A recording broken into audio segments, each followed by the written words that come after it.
जय श्री कृष्णा। ओम नमो भगवते वासुदेवाय नमः। भक्ति की संगति में आपका स्वागत है। सटतिला एकादशी। सटतिला एकादशी की कथा सुनते हैं। एक समय दालभेम ऋषि ने पुलस्त्य ऋषि से पूछा, हे मुनीश्वर, मनुष्य मृत्यु लोक में ब्राह्मण हत्या आदि महान पाप करते हैं और दूसरों के धन की चोरी, दूसरों की उन्नति देखकर ईर्ष्या आदि करते हैं, परंतु फिर भी उनको नरक प्राप्त नहीं होता। उसका क्या कारण है? वह न जाने कौन से अल्प दान, अल्प परिश्रम करते हैं जिससे उनके पाप नष्ट हो जाते हैं। यह सब आप कृपा कर मुझसे कहिए। पुलस्त्य ऋषि बोले, हे मुनि, आपने अत्यंत गंभीर प्रश्न पूछा है। इससे संसारिक जनों को बहुत लाभ होगा। इसको इंद्र आदि देव भी नहीं जानते, परंतु आपको वह गुप्त भेद अवश्य ही बताता हूँ। माघ मास के आने पर मनुष्य को स्नान आदि से शुद्ध रहना चाहिए और इन इंद्रियों को वश में रखना चाहिए तथा काम, क्रोध, मद, लोभ, मोह, अभिमान आदि का त्याग कर भगवान का स्मरण करना चाहिए। उसको हाथ पैर धोकर पुष्य नक्षत्र में गोबर, कपास,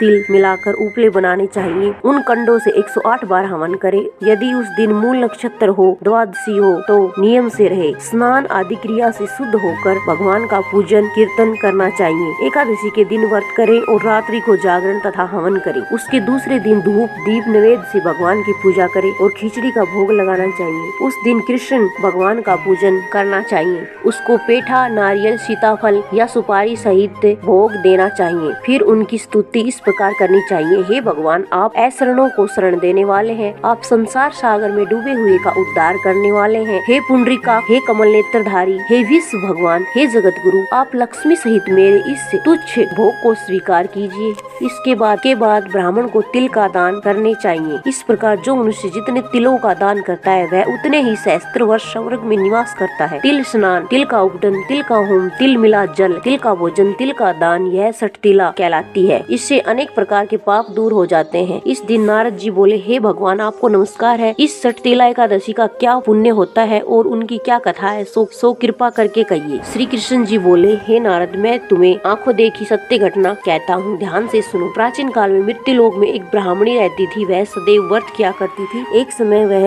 1 माह तक व्रत करती रही। उसको उसका शरीर अत्यंत दुर्लभ होता हुआ दिखाई दिया। वह अत्यंत बुद्धिमान थी। उसने कभी देवताओं का व्रतों से अपना मन अस्थिर नहीं किया, परंतु मैंने सोचा कि ब्राह्मणी ने व्रत आदि से अपना शरीर शुद्ध कर लिया है और उसको वैष्णव लोक भी मिल जाएगा, परंतु इसने कभी अन्न का दान नहीं किया। इससे इसकी तृप्ति होनी कठिन है। ऐसा सोचकर मैं मृत्यु लोक में गया और उस ब्राह्मणी से अन्न मांगा। वह बोली, हे महाराज, आप यहाँ किस लिए आए हैं? मैंने कहा, मुझे भिक्षा चाहिए। इस पर उसने मुझे एक मिट्टी का पिंड दिया। मैं उसे लेकर स्वर्ग लौट आया। कुछ समय बाद वह ब्राह्मणी भी शरीर त्याग कर स्वर्ग आई। मिट्टी के पिंड के प्रभाव से उसे उस जगह एक आम के वृक्ष सहित एक घर मिला, परंतु उसके उस घर को अन्य वस्तुओं से शून्य पाया।